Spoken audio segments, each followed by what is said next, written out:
ગઈકાલે Kapodra police station દ્વારા ગેરકાયદેસર રીતે વ્યાજનો ધંધો કરતા વ્યક્તિઓ પર કાર્યવાહી કરવા માટે એક સ્પેશિયલ ડ્રાઈવનું આયોજન કરવામાં આવેલું, જે અંતર્ગત કાપોદ્રા પોલીસ સ્ટેશન વિસ્તારમાં આવેલા નાના વરાછા, ગાયત્રી સોસાયટી, બાલમુકુંદ સોસાયટી, આ બધી સોસાયટીઓમાં શાકભાજીની લારીવાળા, રિક્ષાવાળા સામાન્ય રીતે ધંધો કરતા હોય છે, જેને ઊંચા વ્યાજે ગેરકાયદેસર રીતે અને વ્યાજનું લાયસન્સ ધરાવતા ન હોવા છતાં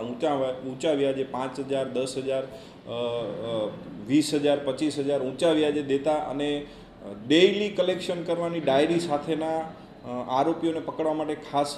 ડ્રાઈવનું આયોજન કરવામાં આવેલું, જે અંતર્ગત છેલ્લા 2 દિવસથી ખાનગી રીતે માહિતી મેળવવામાં આવી કે ક્યાં ક્યાં કઈ કઈ જગ્યાએ આ લોકો આવે છે અને આવા ગરીબ માણસોને ખોટી રીતે વ્યાજના પૈસા આપી અને હેરાન પરેશાન કરે છે. જેના અનુસંધાને કાલે કાપોદ્રા પોલીસ સ્ટેશન દ્વારા જુદી જુદી 3 ટીમો બનાવી અને જુદી જુદી જગ્યાએ નાના વરાછા, કાપોદ્રા, રૂક્ષ્મણી સોસાયટી વગેરેમાં રેડો કરી અને કુલ 5 આરોપીઓને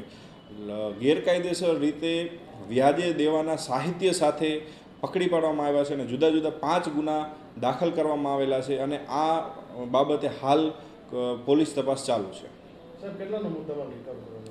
આ કામે કુલ આ તમામ પાસેથી 60,000 રૂપિયા જેટલો રોકડ મુદ્દામાલ અને મોબાઈલ અને જુદી જુદી ડાયરીઓ કે જે ડાયરીઓમાં ડેઇલી પ્રમાણેનું આ લોકો કલેક્શન કરતા હોય છે એ કબજે કરવામાં આવેલ છે. આ લોકો પૈસા કેવી રીતે લાવતા હતા? એક આરોપી બે આરોપીને પૂછપરછ કરતાં પોતે એવું જણાવેલું છે કે અમે ફાઇનાન્સ કંપનીમાં લોન લઈને વ્યાજે આપીએ છીએ, એટલે પોતે પણ ફાઇનાન્સ કંપનીમાં લોન લે છે અને વ્યાજ કરે છે અને સરળતાથી પૈસો કમાય છે અને ગરીબ માણસોને હેરાન પરેશાન કરે છે. આ રીતની હકીકત આ સમગ્ર કિસ્સામાં માલુમ પડેલ છે હાલ.